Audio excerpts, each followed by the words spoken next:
Kanina o yan. Kasi guys, ayos na yun, nakakabit na siya. Ay 37 piraso, ay pasukan dalawa. Tignan natin ang kanya guys.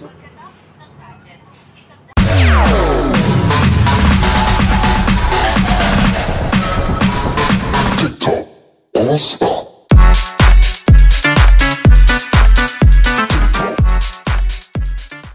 Good morning mga kaigops. Panibagong araw tayo at syempre panibagong vlog sa araw na ito. So yun, wala muna tayong fishing mga guys dahil nga sa kwan, malakas pa ang panahon, malakas pa ang amihan dito sa area namin. So kaya gagawa muna tayo ngayon ng kwan, palandri, kita kung tawagin. Mag-tutorial muna tayo mga ka-egops para dun sa mga kapwa nating ka-fishing ay ma-share naman natin yung ating pangmadiin ng pain sa kwan, yellowfin at saka skipjack tuna na aming ginagamit. At sana'y makuha natin, maibahagi natin ng konting kaalaman at konting tutorial natin sa mga ginagamit namin kwan, pamain at saka yung gamit namin sa, kung tawagin to guys ay palandre, kitang, siguro familiar naman siguro sa inyo yan. So ito lagi ang aming ginagamit kahit noon pa na mga matagal ng panahon, dekada na nakalipas kasi aprobado. Pero ito bago ito sa inyong kwan, sa inyong pagpantingin dahil kwan ito. Marami rin tayo tinitingnan ng mga tutorial sa mga kitang na ginagamit nila. Pero ito sa amin ay iba naman dahil ito ay magandang gamitin lalo na pagka medyo madilim na o kaya madaling araw. Ito guys ay yung gagamitin natin mga material ay ito. Una yung gagawin natin yung mainline. Ito dolphin na kwan, 60 lbs yan para matibay. Tapos ang ating kawil naman ay 558. Yan, pwede rin 557. Depende lang kung medyo maliliit pa naman ang skipjack, yellowfin ay okay na rin ito. Nakikita nyo naman yan. Yan. So tapos may palamuti rin tayo. Tawag ito sa amin dito ay kristalit. Ewan ko ng tawag dyan sa inyong lugar. Tapos syempre may tirilin. Ayan o. Ayan, kulay pink na medyo light. Tapos itong pink na matingkad. Ayan. Tapos gagamit tayo ng cutter. Kailangan kasi ito cutter. Tapos pang guide, roller. Tapos gunting, syempre panggupit.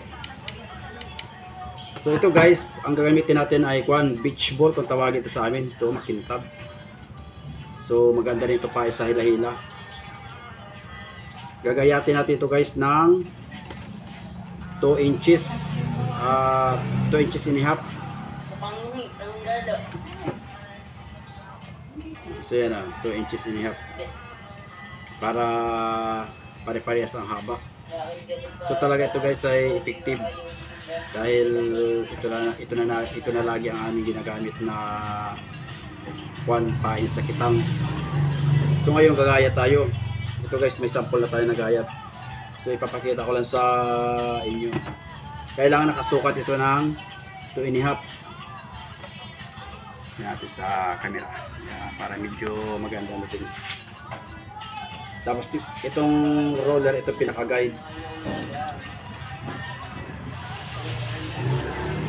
So kailangan kasi natin cutter o di kaya blade, okay na rin. O di kaya matalim na kutsilyo, yung kailangan manipis lang siya para maganda pag-iwa.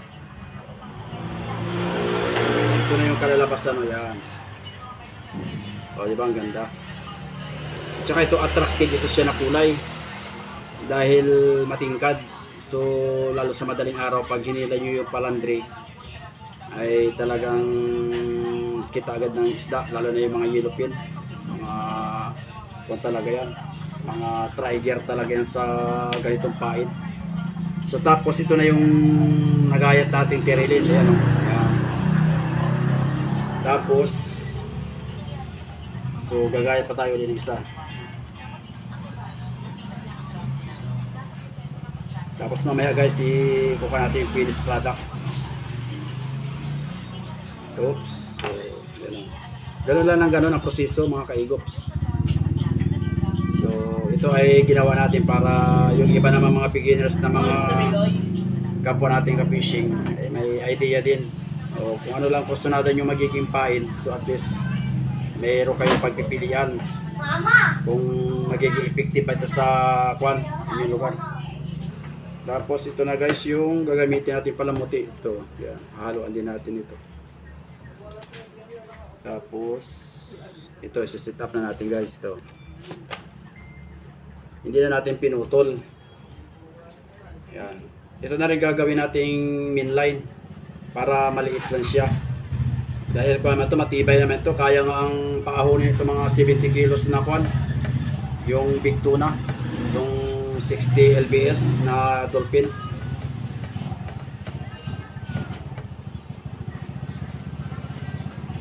Ito lang yan guys, yan.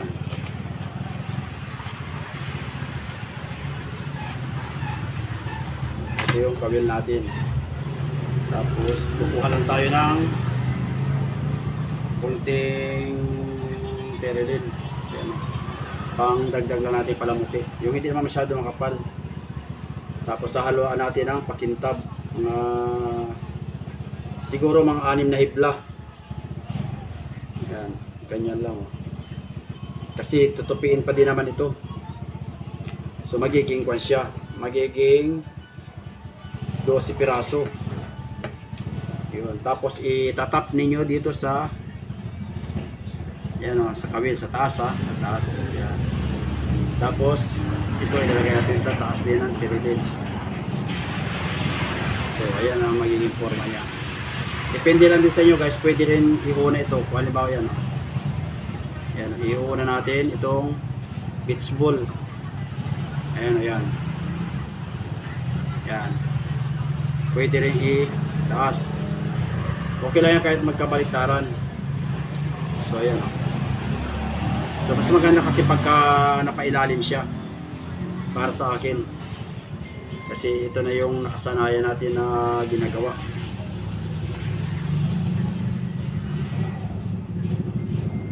Oops. So tinan nyo mga kaigops ha. Step by step yan.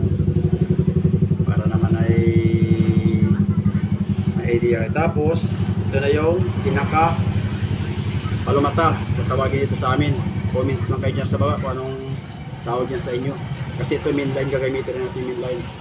Yan, nasa ilalim yan guys. So yan. Tapos iikot nyo lang pag ganyan, no? Paloob. Yan. Yan. Tapos isasabit nyo ng isa, dalawa, tatlo,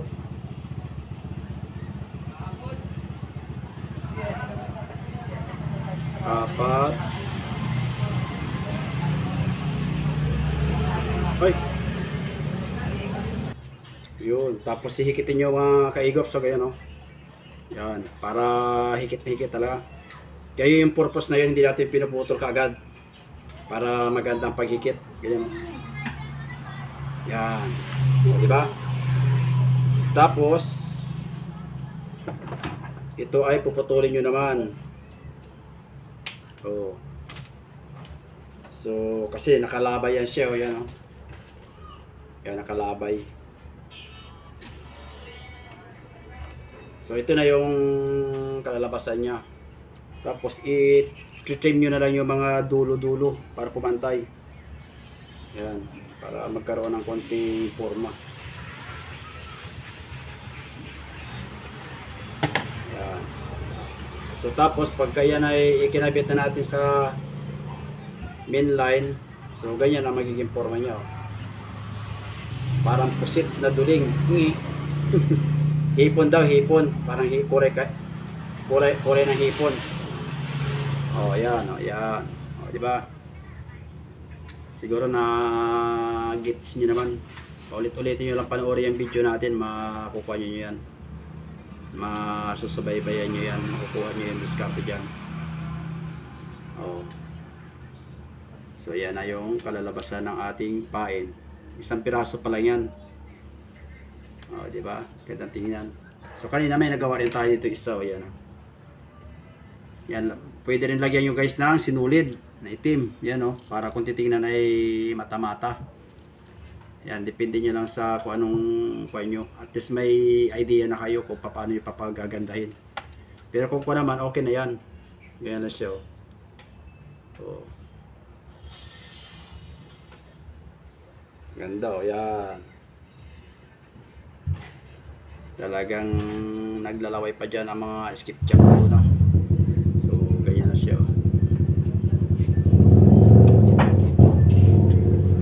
Ganda yung pakintab. So, tapos ang gagawin natin mga ka-egops ay 35 piraso. Ang gagawin natin. Ito naman kung patawag sa amin ay kitang-kitang. Kasi yung ordinary talaga na sukat namin sa palandri ay isang dipa lang. Isang dipa. So ang gagawin natin isang dipa at kalahati para medyo malayo ang pagitan, para yung isda ay paggitil. So alam mo nyo naman may mga pagkakataon na ang isda ay madalang sumibad. So depende sa pain kung na-attract agad sila.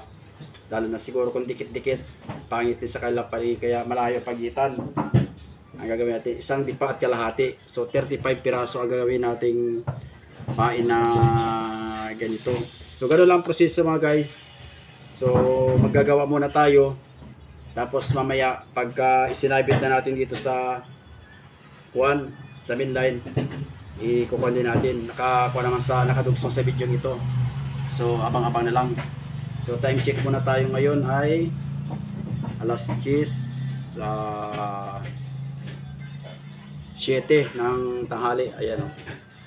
Yan, salamat sa sponsor ng ating relo, kay brother G-Shock pala, yan o. So abang-abang na lang guys, at tayo mag-prepare pa bago. Magagawa muna tayo ng 35 piraso kasi dalawa pa lang ito. So tapos idudugso na natin dyan pag nagkabit na tayo sa mainline. Alright. So yung guys, isang technique pa sa pagtali ng pain sa kawil. So para doon sa mga beginners ay hindi mahihirapan kung hindi kayo sanay tumali agad sa nakarekta yung nakarekta yung palumata. So para pag minsan kasi nalalaglag o tumatabingi.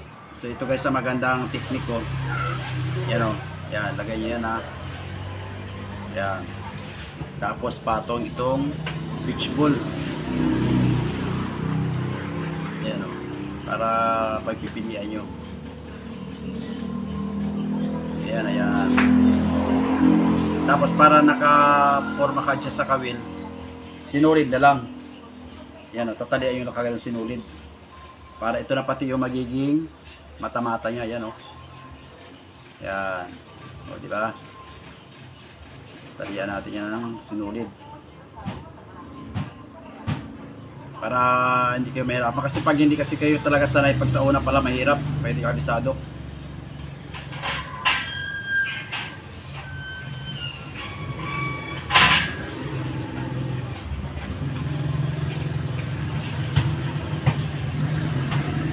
Tapos puputuin natin. O, diba? O, ayan na siya. O. Nakakabit na sa nakakabit na. So titiklop lang naman siya, pusang titiklop lang yan pagka nakalagay na yung yung palumata. So tapos ito yung palumata. Yan. Dito ulit tayo kukuha. Para may pipilian kayo kung paano pagkabit sa kawil. Kasi mahirap talaga pagkabit pag hindi kayo sanay, kasi umiikot. O, ganun pa rin sa step na number 1 natin kanina. O yan o. Kasi guys, ayos na yun, no? Nakakabit na siya. So ito na yung isusunod natin, yung palumata niya. Para hindi kayo mahirapan. Kasi na-experience ko rin yan minsan. Nung bago-bago pa lang tayo gumagawa, talaga hindi natin mapiperfect. Kaya kailangan ay talaga. Ganun ang gagawin natin. Apat na sabid lang, ayos na yan. Sipag mo naman.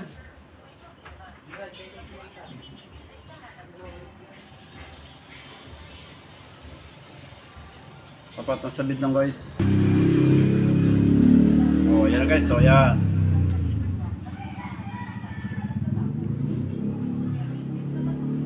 Oh, ganun lang. Pagka hirap kayong tumali na nakarekta, yun lang gawin yung kwan, yun lang yung gawin yung style. Diskarte, tatalian nyo muna sinulid para hindi malaglag o kumihit-pihit. Tsaka ipapahuli na yung kwan, ipapahuli na yung palumata niya. So kung alin ang madali sa inyong diskarte, yun ang gawin nyo. Ito na may pinakita na natin para dun sa mga beginners ay may idea pa sila kung nahihirapan. May option pa rin. So ganun lang mga kaigops. Guys, tapos na natin i-sit up ang ating pamahin. Ayan o. Ayan. Kasi ito ay 37 piraso. Ay pasukan dalawa. So ngayon naman ay igagayak na natin yung pinaka main line. Ito na. So ito mga kaigops. So, ganda no? Parang bulaklak gasan. Bandang hipon. Hipong laot. Yan o. Tapos didi pa tayo ng bahayan. Ito 8 9. Usok ka dito. 10 11 12 13 14 15. Kaya against the light. 16 17 18 19. Yun, so yung guys, bago tayo mag-umpisa maglagay dito sa main line, titiklopan muna natin yung dulo. Yan. Ganyan lang yan.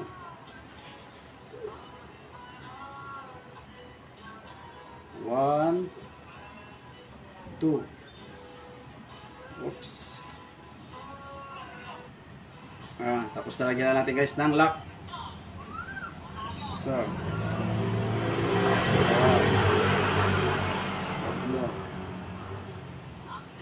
Apat. Pwede na yan. Tapos, lalagyan lang natin siya ng pagitan na dalawang dipa. Tapos, sasabit na natin ito mga kaigops. Oops. Yan.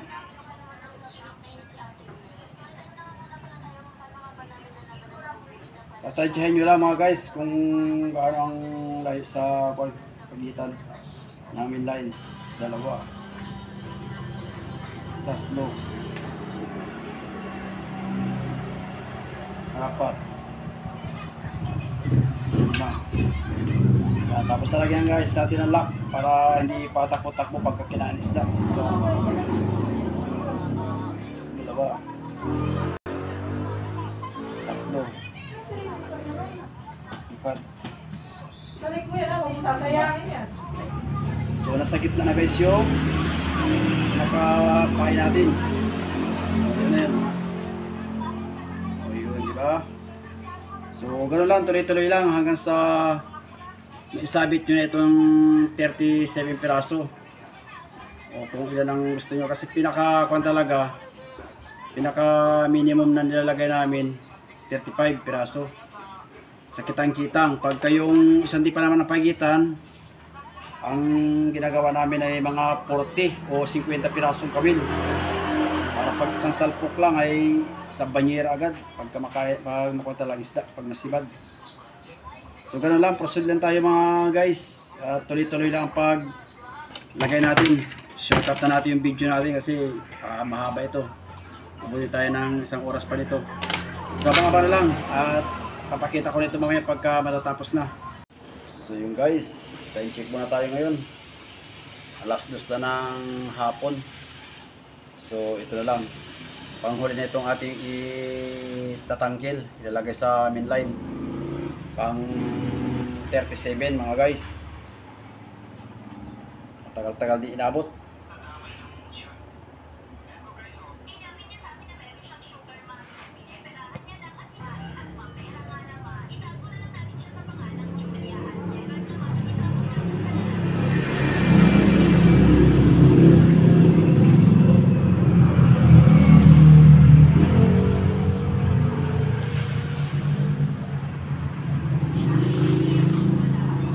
yun mga ka-egops, tapos na 10 sabit para sigurado.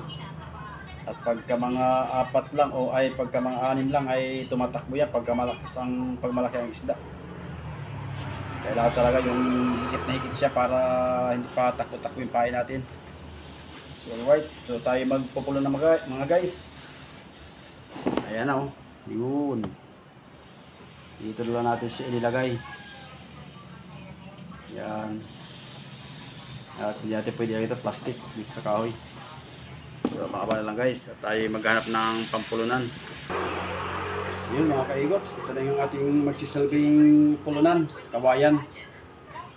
Para siya magulo.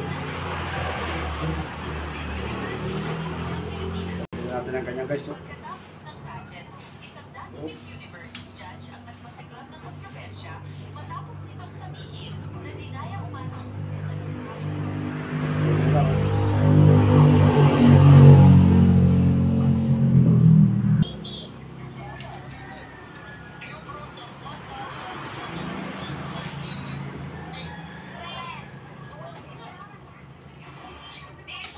Maganda guys, pagka ganito ang pulo lang sa kawayan, talagang higit na higit, hindi basta-basta siya matatanggal dito sa kawayan, hindi magkakagulo.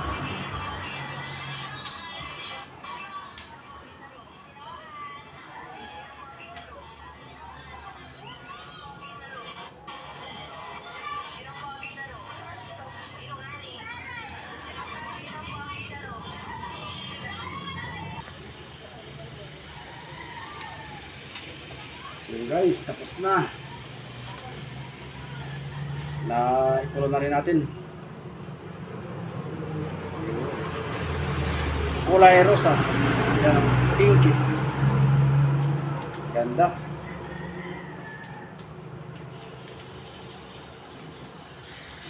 Palaban na naman ito guys. Dahil sa susunod na linggo ay hihina ang amihan. Papuntang last week na yun. Papasok na ng December. So nakikita natin ngayon sa forecast ng Windfinder.